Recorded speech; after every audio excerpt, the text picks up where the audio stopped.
नमस्कार, मैं प्रीति यादव आप सभी का स्वागत करती हूं और आज के वीडियो में हम लोग डिस्कस करेंगे हर्ट और ग्रीवियस हर्ट के बारे में, जिसे हम हिंदी में उपहति और घोर उपहति बोलते हैं।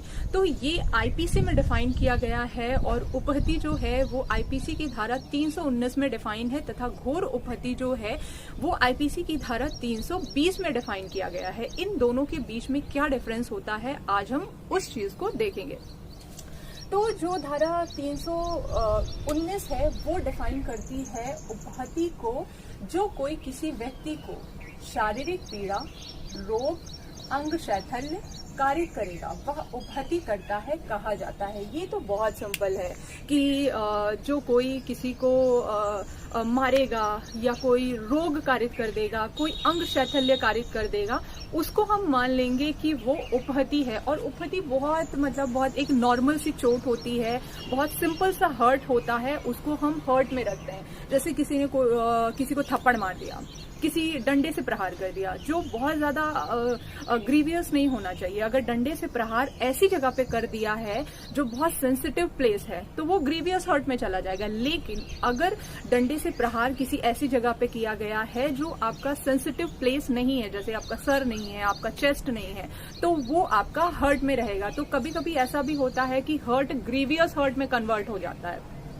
हमें लगता है कि हमने हर्ट किया है, लेकिन वो आगे चल के ग्रीवियस हर्ट में कन्वर्ट हो जाता है और आपके ऊपर ग्रीवियस हर्ट का मामला लग जाता है। तो यहाँ पे बहुत सिंपल है, कोई शारीरिक पीड़ा, किसी को आपने थप्पड़ मारा, किसी को आपने डंडे से मारा, तो वो आपका शारीरिक पीड़ा हो गया। कोई रोग कारित कर दिया, कोई अंग शैथिल्य कारित कर दिया, किसी की उंगली में चोट मार दी, किसी को थप्पड़ मारा या किसी का हाथ पकड़ के मोड़ दिया, तो ये सारी चीजें जो है वो हर्ट में है। या कोई पत्थर उठाया, आपने पत्थर से प्रहार कर दिया, यहाँ पे चोट लग गई, ब्लीडिंग होने लगी, तो वो आपकी ये सारी चीजें बहुत, क्योंकि छोटी होती हैं। हर्ट जो होती है उसका जो नेचर होता है वो बहुत कम हर्ट करने वाला होता है, वो बहुत कम क्षति कारित करता है। और जो ग्रीवियस हर्ट होता है उसमें क्षति की मात्रा जो है वो बढ़ जाती है। तो डिफरेंस इसमें मात्रा के अनुसार ही किया जाता है और कुछ यहाँ पे पॉइंट्स भी दिए गए हैं जिसको हम ग्रीवियस हर्ट में लेते हैं। उपहति के लिए कहाँ पे इसके लिए दंड का प्रावधान किया गया है और क्या दंड है इसके लिए, तो धारा 323 में दंड का प्रावधान किया गया है उपहति के लिए। जो कोई स्वेच्छया उपहति कारित करेगा, जो कोई स्वेच्छया उपहति कारित करेगा वह दोनों में से किसी भांति के कारावास से, जिसकी अवधि 1 वर्ष तक की हो सकेगी, जुर्माने से जो 1000 हो सकेगा, या दोनों से दंडित किया जाएगा। आपका जो सजा है वो 1 वर्ष तक होगी, जो आपका जुर्माना है वो 1000 रुपए तक होगा, या दोनों से दंडित हो सकता है वो। तो इसकी पनिशमेंट से ही आपको देखने से ही लग रहा है कि ये इतना ज्यादा ग्रीवियस नहीं होता है, सिंपल होती है। इसीलिए जो पनिशमेंट है वो 1 साल तक की हो सकती है या जुर्माना भी हो सकता है। या तो पनिशमेंट होगी या तो जुर्माना होगा, या दोनों हो सकते हैं। और जुर्माना भी यहाँ पे बहुत थोड़ा सा दिया गया है, 1000 जुर्माना हो सकता है। तो अब हम देखते हैं कि घोर उपहति से क्या तात्पर्य है। घोर उपहति जो है वो आईपीसी की धारा 320 में परिभाषित किया गया है या बताया गया है कि घोर उपहति क्या है। घोर उपहति, नीचे लिखी किस्मों को हम घोर उपहति कहते हैं। तो जो आईपीसी की धारा 320 है उसने ये 8 प्रकार बताए हैं। इनमें से जो चीज होगी, इनमें से जो क्षति कारित होगी वो आपकी घोर उपहति हो जाएगी। तो सबसे पहले है पुंसत्व हरण। पुंसत्व हरण से तात्पर्य है कि यदि किसी व्यक्ति को ऐसी जगह क्षति कारित कर दी है जिससे किसी स्त्री की माता बनने की क्षमता और किसी पुरुष की पिता बनने की क्षमता खत्म हो जाती है, तो उसे भी हम ये मानते हैं कि ये ग्रीवियस हर्ट है। घोर उपहति है जिससे किसी व्यक्ति की माता और पिता बनने की क्षमता खत्म हो जाती है, उसको कोर्ट ने बोला है या आईपीसी ने बोला है कि वो आपका घोर उपहति के अंतर्गत आता है। नेक्स्ट है दोनों में से किसी नेत्र की दृष्टि का स्थायी विच्छेदन। अगर किसी व्यक्ति ने किसी व्यक्ति को ऐसी जगह पे प्रहार कर दिया है जिससे किसी की आंख खराब हो जाती है, और आंख आपकी टेम्पररी खराब नहीं होनी चाहिए, उसका परमानेंट विच्छेदन होना चाहिए, स्थायी रूप से विच्छेदित हो जानी चाहिए। अगर किसी ने प्रहार किया मेरी आंख पे और मुझे चोट लग गई, मैं 5 दिन तक उस पर पट्टी बांध के घूम रही हूँ और सही हो जाती है, तो वो आपका हर्ट में हो जाएगा, ना कि ग्रीवियस हर्ट में। लेकिन यहीं पे अगर मेरी आंख पूरी तरह से खराब हो जाती है, मुझे इस आंख से दिखना बंद हो जाता है, तो डेफिनेटली ये आपका ग्रीवियस हर्ट में कन्वर्ट हो जाएगा।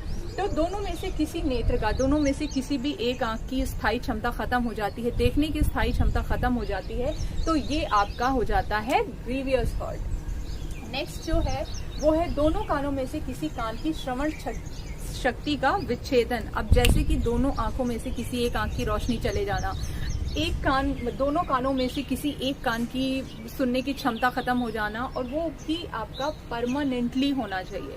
मान लिया 5 दिन तक मुझे चोट लगी, मुझे सुनाई नहीं दे रहा है, तो वो आपका हर्ट है। लेकिन वही चीज अगर परमानेंटली क्रिएट हो जाती है, परमानेंटली मुझे इस कान से सुनाई देना बंद हो जाता है, तो ये आपका कन्वर्ट हो जाता है ग्रीवियस हर्ट में।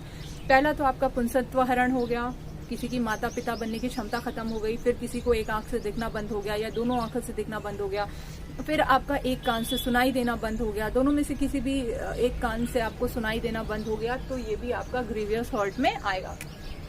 फिर है किसी भी अंग या जोड़ का विच्छेदन। अब मान लिया किसी ने मेरे ऊपर डंडे से प्रहार कर दिया और मेरी जो ये बोन है, यहाँ से ये बोन है वो टूट जाती है, तो वो आपका ग्रीवियस हर्ट में आता है। या कहीं पे भी अगर प्रहार हुआ, मेरी हड्डी टूट जाती है, तो वो आपका हो जाता है ग्रीवियस हर्ट। तो क्या है, किसी भी अंग या जोड़ का विच्छेदन। अब कोई जोड़ है, कोई हड्डी है, तो वो विच्छेदित हो जाती है, वो टूट जाती है, तो वो आपका ग्रीवियस हर्ट हो जाता है।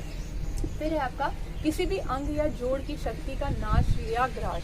पहला तो ये था कि यहाँ पे किसी अंग या जोड़ का विच्छेदन, यहाँ पे चोट लगी जिससे हड्डी टूटी, हड्डी टूटने से वो जुड़ जाएगी, लेकिन यहाँ पे ऐसा होता है कि जोड़ की शक्तियों का नाश या ह्रास।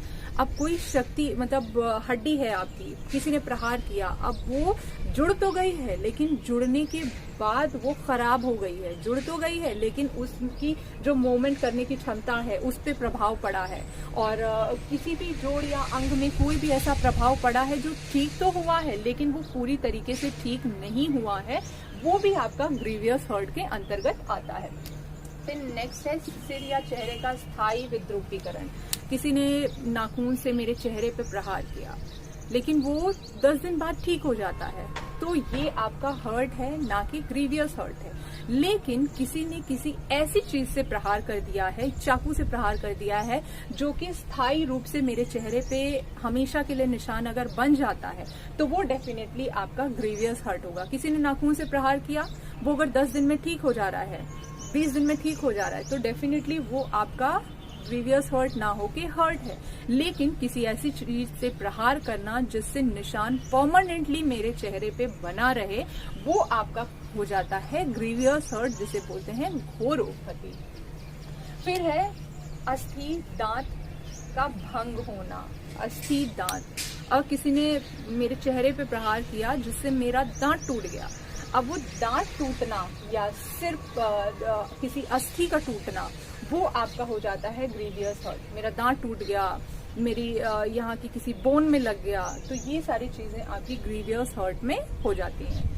दांत हो गया, चेहरा हो गया, कितनी सारी चीजें तो आपको फेस से ही मिल जाएंगी, क्योंकि ग्रीवियस हर्ट में क्या आता है, कान से सुनाई नहीं दे रहा, परमानेंटली एक कान खराब हो गया, परमानेंटली एक आंख खराब हो गई, आपका एक दांत टूट गया, और किसी अस्थि का विच्छेदन हो गया, तो ये सारी चीजें आपकी ग्रीवियस हर्ट में आती हैं।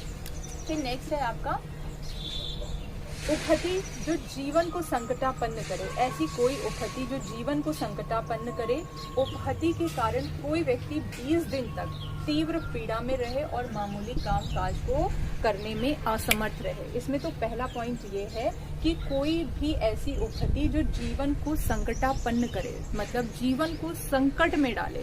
तो जीवन को संकट में क्या डाले, जैसे किसी ने आपको ऐसी जगह पे प्रहार कर दिया है, जैसे सिर हो गया, आपका चेस्ट हो गया, आपके पेट पे हो गया, तो ये सारी चीजें ऐसी होती हैं कि ऐसे सेंसिटिव प्लेस हैं जो डॉक्टर ने बताए हुए हैं कि ये सारे आपके बॉडी के ऐसे पार्ट्स हैं जो सेंसिटिव प्लेस होते हैं। अगर वहां पे कोई प्रहार करता है तो वो आपके जीवन को संकट में डालने वाली परिस्थिति होती है या क्षति होती है, तो ये भी आपकी ग्रीवियस हर्ट में आती है।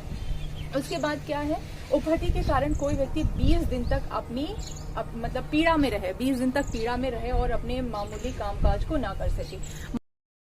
मान लिया किसी ने मेरे पैर पे प्रहार कर दिया, प्रहार करने से मेरे पैर पे ऐसी चोट आई जिससे पैर टूटा तो नहीं, लेकिन पैर पे ऐसी चोट आ गई कि मैं 20 दिन तक पीड़ा में रही और अपने मामूली काम काज नहीं कर पाई।